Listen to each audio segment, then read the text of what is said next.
Assalamu alaikum wa rahmatullah. Bienvenue dans votre émission Faisons bosser le boss, où nous essayons à chaque fois de vous faire découvrir des métiers qui peuvent vous intéresser, vous éclairer, voire même vous inspirer. Aujourd'hui, nous allons vous parler d'un métier indispensable pour avoir une vie saine. C'est un métier où nous devons savoir jongler entre la biologie et la chimie, et cela demande naturellement une exigence de connaissance au niveau des médicaments et des doses à prendre. On les reconnaît souvent avec une blouse similaire au docteur, une blouse blanche. Nous allons aujourd'hui vous parler du métier des pharmaciens.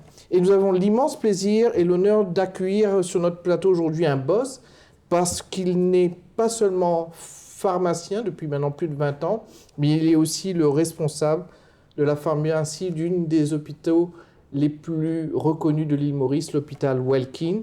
Monsieur Ismail Ali Box, assalamu alaikum, merci d'être avec nous. Alors, vous avez l'habitude de prescrire des médicaments à vos patients. Aujourd'hui, ce sera peut-être un peu nous, ensemble avec les téléspectateurs, qui ne vont pas vous prescrire, mais peut-être on va essayer de vous poser des questions qui vous permettra d'éclairer les téléspectateurs sur ce métier de pharmacien. Nous allons commencer avec une première question, celui de nous expliquer brièvement ce que en réalité, le métier de pharmacien. Ce n'est pas juste comme un guichet, venir et je pense donner des médicaments. Je pense que c'est un peu plus vaste que cela. Pour commencer même, l'étude de la pharmacie, ça prend 4 années, 5 années pour avoir tout de même quelques années pour terminer. Et puis, il y a plusieurs modules dans l'enseignement de la pharmacie. Il y a pharmacologie, il y a pharmacognosie, il y a psychologie. Il y a plein de trucs qu'il faut apprendre parce que là, on apprend des médicaments et puis il faut donner ça aux patients.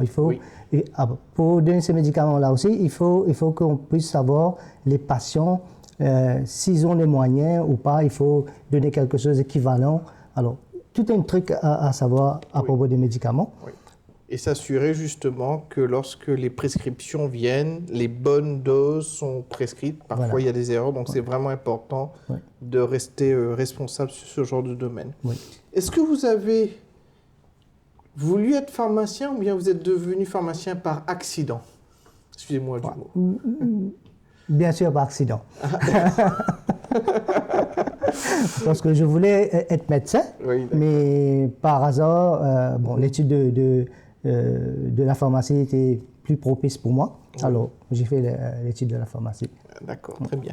Et est-ce que, maintenant que vous connaissez ce métier-là, vous l'avez pratiqué pendant plus de 20 ans, vous nous avez décrit un petit peu ce métier-là. Qu'est-ce que vous trouvez intéressant sur ce métier-là? Qu'est-ce que vous trouvez passionnant sur ce métier-là? Alors, le truc de la pharmacie même, ça consiste en clinical pharmacist, retail pharmacist, il y a plusieurs trucs. Il y a plusieurs lignes de domaine. On peut être au niveau des hôpitaux, au niveau des petites pharmacies, etc. Voilà. Oui. Alors, les petites pharmacies, on a un contact direct avec les patients pour avoir une prescription, on donne les médicaments, tout ça. Oui. Mais au niveau hospitalier, c'est quelque chose de différent. Oui. C'est quelque chose de comme clinical pharmacist. Oui. Right? Alors, il faut regarder les dossiers des patients, travailler ensemble avec les médecins pour plus savoir quels sont les médicaments, quelles sont les interactions, tout ça. Allez, tout c'est une grande... Donc, il y a une meilleure coopération ensemble avec les docteurs quand vous êtes, je dirais, dans un centre hospitalier. Un hôpital. Ouais. Et comment se passe une journée type pour vous, naturellement? Vous pouvez donner un exemple dans votre cas, où vous êtes dans un domaine hospitalier. Oui. Un journée type, comment dire, d'un pharmacien? Alors, comme un pharmacien responsable, on ne travaille pas, disons, 8 heures jusqu'à 5 heures. C'est toute une cycle de 24. Oui. Et d'ailleurs, juste avant l'émission, il y avait un appel de l'hôpital. Voilà. Pour savoir s'il y a ces médicaments-là, comment on peut prescrire, comment on peut donner les patients, tout ça. Oui. Alors, toute une série de travaux pendant la journée, le matin, il faut regarder toutes les commandes, qu'est-ce qu'il y a, qu'est-ce qu'il n'y a pas, quels sont les requests des médecins, envoyer ça au procurement, envoyer ça au supplier pour avoir tous ces médicaments. Alors tout ça, Et ça forme partie de l'industrie parce que vous devez voir les demandes des docteurs, après vous devez vous organiser au niveau des achats et aussi avec les fournisseurs. Donc ça demande quand même une organisation assez importante. Passionnant aussi, je suppose, parce qu'à ce moment-là, vous vous avez un dynamisme dans ce métier-là. Quelles sont les qualités, les compétences, selon vous, importantes pour pouvoir pratiquer ce métier dans la médecine? Bon, il y a beaucoup de choses, peut-être psychologiquement. Oui. Psychologiquement, c'est très important et socialement aussi pour plus donner des, comme on dit, c'est right medication to the right patient, right? Parce que quelquefois, il y a des médicaments qui sont plus chers, alors on donne quelque chose qui est compatible, meilleur marché à ces gens-là. Alors, tout ça, c'est... Et il faut être fort dans quel sujet d'après vous? Je suppose que si vous êtes fort en littérature, c'est pas forcément, je dirais, le chemin à prendre. Je pense qu'il faut avoir quand même un peu de connaissances sur d'autres sujets. Voilà, quels seraient, d'après vous, les connaissances des médicaments. D'accord. Ça, c'est très, très important parce qu'il y a beaucoup de choses que les patients vont vous demander.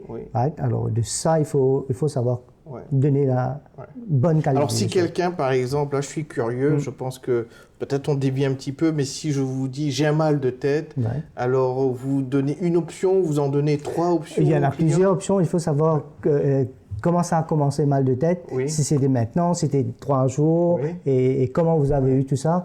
Alors, tout ça, il faut avoir un genre d'étude. En 1, 2, 1. Et puis de ça, on va donner les médicaments appropriés. Donc, il n'y a pas une ou deux options. Donc, c'est vraiment intéressant dans ce... Nous allons maintenant passer en deuxième partie de cette émission où nous allons vous poser des questions toujours, mais d'après des chapeaux. OK. Donc, vous êtes prêts avec cet exercice? Allez, pas de problème. Je pense que ça se passera bien. On commence avec le premier chapeau. Merci, Zinedine. Alors, ce chapeau-là, ça vous inspire quoi? Alors, ça, un degré. Un degré, l'éducation. L'éducation, lorsque vous avez terminé vos études. Alors, peut-être une question autour de l'éducation. Quelle étude faut-il faire pour pouvoir devenir pharmacien? Alors, vous dites comme ça qu'il faut quand même faire 5 ou 6 années d'études. Donc, ce n'est pas un diplôme, enfin un métier qu'on peut faire après 2 ou 3 ans. Donc, est-ce que vous pouvez peut-être guider? C'est quand même pas mal d'années. Ordinairement, il faut avoir votre HSC, Higher School Certificate, et puis vous allez commencer avec votre étude de la pharmacie. Alors, l'étude de pharmacie, il y a peut-être ça fait 4 ans ou 5 ans pour faire un B-pharmacie. Et il y a M-Pharm ça peut prendre 2 ans. Et maintenant, lorsque vous voulez spécialiser dans quelque chose d'autre, comme la clinical pharmacist, il faut avoir 2 ans encore de ça. Et puis, il y a l'étude de pharmacologie. L'étude de pharmacologie que vous pouvez prendre 2 ans aussi, avoir un MPhil ou PhD. Alors ça, c'est un sujet très intéressant, mais beaucoup de choses à faire. Ça demande, parce que je vois comment vous parlez de baccalauréat, après on doit faire quand même comme une forme de licence ou maîtrise, donc 4 ans, 4 ans en pharmacie. Et puis après, vous devez quand même faire encore 1 ou 2 années de... comment dire, je dirais en termes de postgraduate, c'est-à-dire de certification additionnelle. Donc si on doit additionner tout, on se retrouve peut-être même de 6 à 8 ans parfois. 6 à 8 ans, pour pouvoir atteindre même parfois un doctorat, pour pouvoir atteindre ce genre. Donc c'est quand même un métier qui demande une forme, comment dire, de patience aussi pour pouvoir faire ce métier. Alors nous allons maintenant passer au deuxième chapeau. Alors parfois les invités n'arrivent pas à savoir c'est quoi ce chapeau-là ou quelle serait la question. Est-ce que vous pourrez deviner de quoi on fait? Un chapeau hôtelier. Hôtelier, effectivement, enfin très proche, c'est-à-dire qu'on parle de cuisine. De cuisine, et donc c'est une question ainsi. Est-ce que vous faites confiance aux recettes de grand-mère et en leur tisane? Certainement, oui. Certainement, oui. Alors, vous ne recommandez pas d'autres médicaments? Vous dites, OK, on fait les tisanes et c'est très bien. Oui, parce que la pharmacie même, il y a ayurvédique, il y a hémopathie, il y a les médicaments chimiques. Alors, tout ça forme partie de la santé. Alors, quelquefois, il y a des trucs qui ne marchent pas. Il faut essayer d'autres, c'est comme ça. Mais les médicaments de grand-mère, quelquefois, ça marche. Et vous êtes déjà arrivé que quelqu'un vient prendre une prescription ou bien... pas une prescription de docteur, parce que là, vous êtes obligé de donner, mais quelqu'un vient vous demander, j'ai ce petit problème-là, mais vous leur donnez quelque chose qui est comme une recette de grand-mère ou une tisane. Oui, quelquefois, okay. oui. Pas nécessaire d'acheter, allez à la maison, prenez... Oui. Et quelquefois, on dit d'avoir un truc de gargariser. Oui. On dit de mettre un peu de sel dans un peu d'eau et puis gargariser. Et puis il rentre et il n'a rien dépensé. Donc il a rien ça dépensé. Forme partie ça aussi. forme partie. Et c'est bon, c'est un truc de bien. Ouais. Donc c'est très bien toujours pour essayer de servir quand même les gens. Troisième chapeau. Oui, ça c'est pour les trucs de la construction. Construction, effectivement. Donc, ce sont des chapeaux de construction et parfois on essaie de faire évoluer. Donc ici, on va parler au niveau plutôt physique de la question. Est-ce que votre métier est plutôt physique, mental, les deux ou aucun des deux? Aucun des deux, je pense que... Je ne sais pas qui a préparé les questions. Enfin, je sais qui a préparé les questions, mais je pense qu'il y a au moins mental ou physique ou les deux. Il y a les deux. Oui. Il y a mental et physique, c'est deux. Oui. Alors, mentalement, c'est comment gérer le truc, comment donner les médicaments. Okay? Et le physique, c'est important, je pense. Physique, pourquoi? Physique, parce qu'il faut apporter les médicaments. Right? Il faut apporter pour donner aux patients. La façon qu'on donne, ça aussi c'est intéressant. On ne peut pas donner quelque chose, on dit bon, ça prend ça. Et puis je pense aussi quelque part que vous avez quand même des rotations, non? C'est-à-dire parfois vous devez être le jour ou la nuit, je ne sais pas trop dans votre cas, mais je suppose dans notre cas, il y a un genre de shift system, parce qu'on doit rouler 24/7. Okay? À toute heure, on doit être là. Et à toute heure, on doit être on call. Alors, on a plusieurs pharmaciens qui fait tous ces boulots-là. Alors, on roule l'hôpital. D'accord, très bien. On va maintenant passer au quatrième chapeau. Alors, c'est une casquette. Et d'après vous, quel serait le type de question qu'on vous posera à cause d'une casquette? Peut-être avec la chaleur. Alors, la chaleur, pas trop loin, je pense. Hein. Est-ce que ça vous arrive de ne plus être cool envers les patients ou les médecins? Oui. Plus envers les patients, plus envers les médecins? Les deux. Les deux. Les deux. Envers les médecins, c'est quelque chose qui, s'ils ont prescrit quelque chose que vous n'avez pas, en tant que pharmacien, on peut recommander quelque chose d'équivalent aux patients. Alors, lorsqu'on va demander ça aux médecins, ils vont dire non, il faut donner ce que j'ai prescrit. Mais non, moi, ce que je vais dire, c'est je suis responsable de la pharmacie. I am the head of pharmacy. Je connais bien les médicaments, alors il faut donner ça. Et parfois, il n'y a pas des médicaments, et parfois... mais les patients, pourquoi Enfin, ils sont difficiles, les patients aussi? Quelquefois, ils sont difficiles, quelquefois, ils non, oui ou non, parce que ça dépend de l'assurance aussi. Il y a des, au niveau de l'assurance. Il y a des medical insurance qui ne couvrent pas ces médicaments, parce alors, que ce n'est pas écrit. Là, ils sont un peu plus reticents. Alors, nous, ce qu'on fait, c'est qu'on doit regarder quels sont les types de médicaments les médecins vont prescrire, et puis il faut... Sinon, généralement... Vous êtes cool, je suppose. Oui, 90% des cas, il faut être cool. Hein, on me dit patient et roi, on doit gérer la situation. On est d'accord. Donc, prochain chapeau. Alors, ça vous inspire quoi, ce chapeau-là? Quel type de questions on vous poserait avec un chapeau de policier? En termes de sécurité, je crois. La sécurité. Sécurité, oui. Alors, je pose la question. Est-ce que vous êtes strict et hyper discipliné sur les doses à prendre? Parce que la police, c'est stricte discipline, donc sur les doses à prendre. Oui, bien sûr, on doit être très strict sur les médicaments. Parce qu'on ne peut pas donner quelque chose qui est prescrit comme 2 fois par jour, 3 fois par jour, où le médecin prescrit 500 mg, on donne 1000 mg 2 fois, 3 fois par jour. Ça va être un excès de dose et ça va être dangereux pour les patients aussi. Alors, on doit être strict. Cette discipline-là, c'est très, très important. Comme on dit, il faut donner right dose, right patient, right strength, right medication. Tout ça, il faut donc, si on doit reprendre, donc la bonne dose, le bon médicament. Vous disiez quoi, le troisième? Le bon patient? Oui. OK. Donc, il faut être être pointilleux sur certains des points. Ok, prochain chapeau. Ouais. Ça, c'est un chapeau du festin. De festin, d'amusement, de fête, etc. Ouais. Donc, je le pose ici. Oui. Voilà.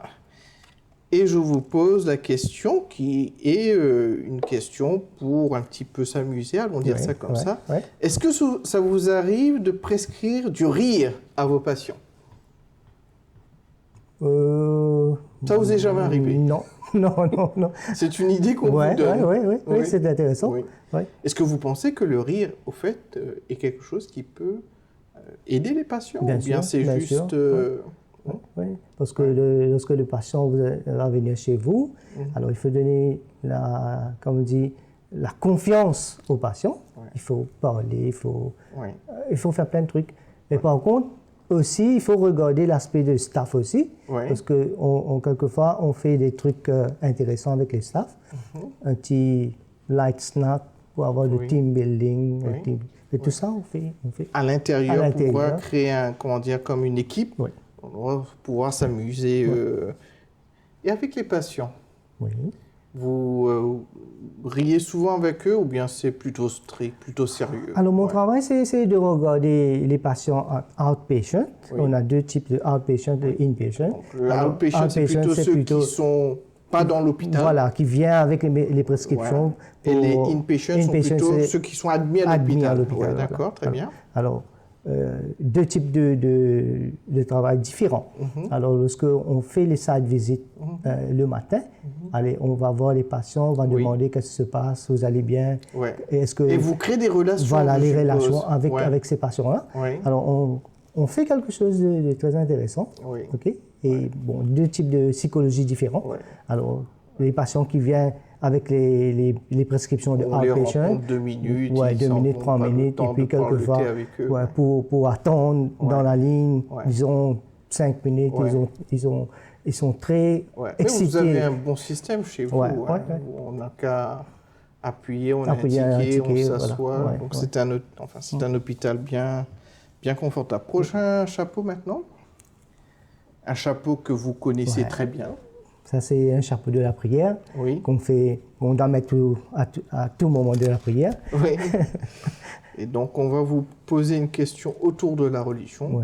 Pensez-vous que Dieu guérit mieux que vos médicaments ou est-ce un mélange des deux? C'est un mélange des deux. Oui. C'est un mélange des deux. Oui. Alors, prendre les médicaments, c'est un truc pour guérir. Mais spirituellement aussi, on doit être confiance. Ce qu'on est en train de prendre, et c'est Dieu qui est en train de qui nous aide sur cela.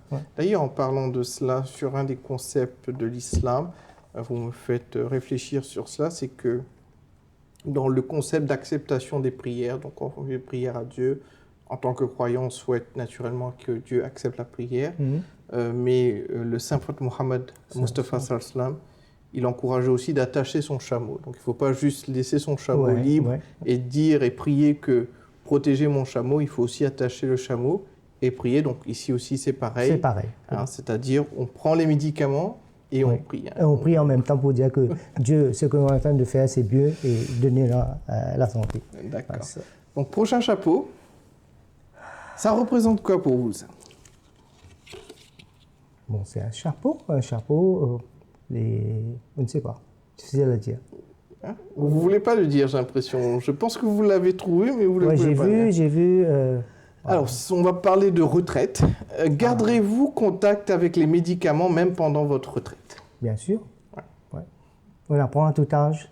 Alors, le truc de métier, le métier de pharmacien, même ça, on n'arrête pas à 60 ans, 65 ans.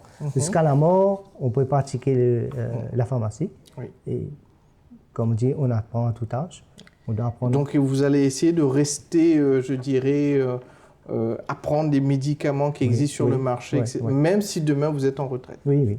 Donc c'est quelque chose de très important. Alors, une question joker, on va dire ça comme ça. C'est une question, alors, soit vous choisissez bonnet blanc ou bien blanc bonnet. C'est à vous de choisir. C'est soit bonnet blanc ou soit blanc bonnet. Je prends la droite, celui-là. Mais c'est quoi? Bonnet blanc, je crois. Bonnet blanc, d'accord. Faut me dire le mot magique, sinon Sinon, la question ne sort pas. Alors, bonnet blanc, quand vous tombez malade, vous auto-prescrit vos médicaments ou vous êtes fait consulter par un médecin? En tant que pharmacien, moi... Attention, tout le monde regarde. Non, ça dépend de quel type de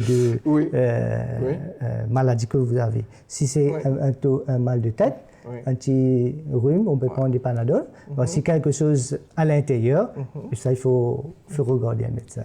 D'accord. Donc, vous faites quand même attention, malgré que peut-être vous savez c'est quoi la prescription. Parce que les pharmaciens sont experts in drugs.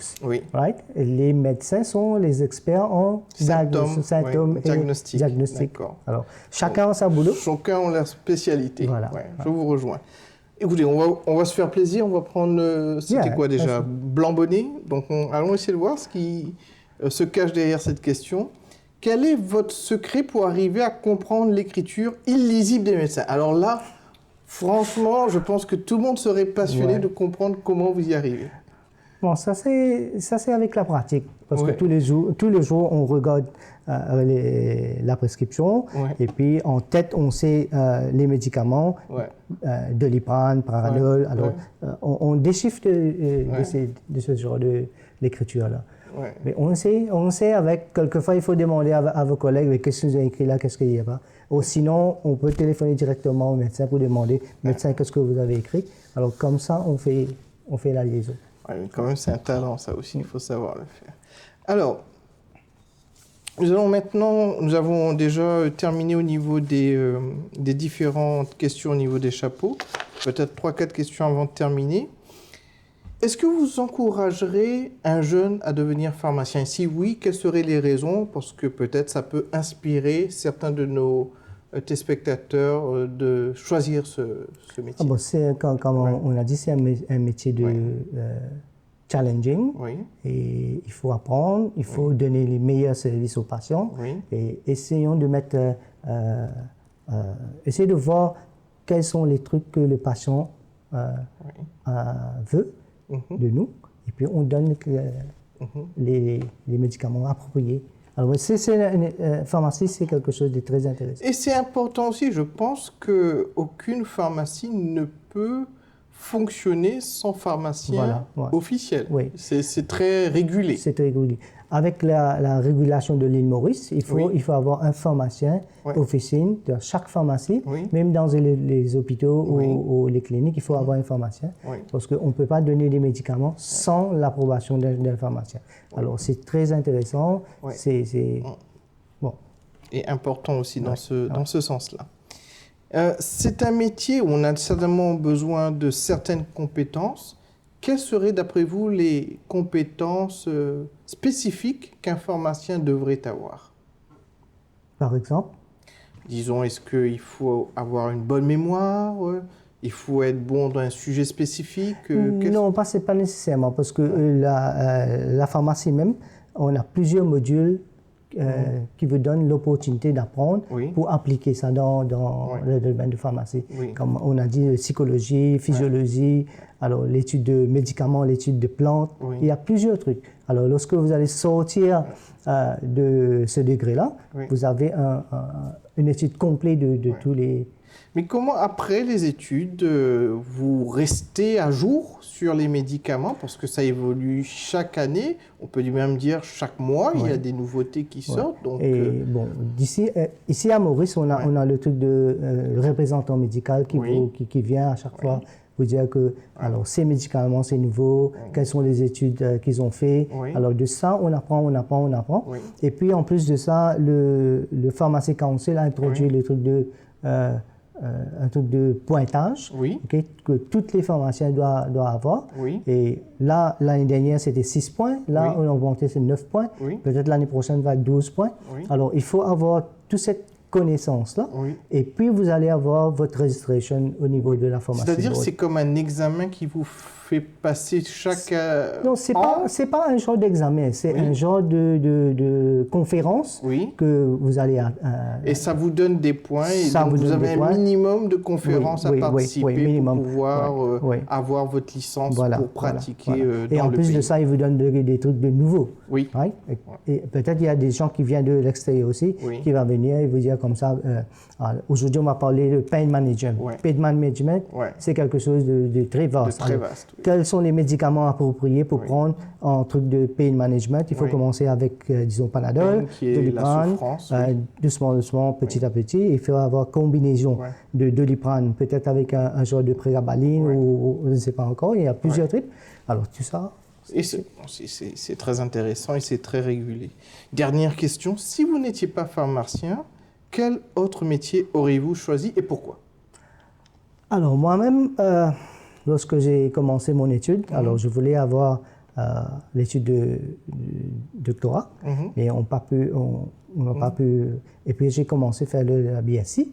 Et puis de ça, on m'a recommandé de commencer la BSc avec microbiologie, chimie et botanique, et pour pouvoir continuer l'étude dans le genetic engineering. D'accord. Right? Mais avec les façons qu'on fait à l'île Maurice, c'est très difficile pour avoir le truc approprié ici à Maurice, alors j'ai préféré de faire la pharmacie. Mais donc, sinon, vous auriez peut-être préféré être docteur ou bien choisi le métier de docteur si vous avez à choisir un autre métier.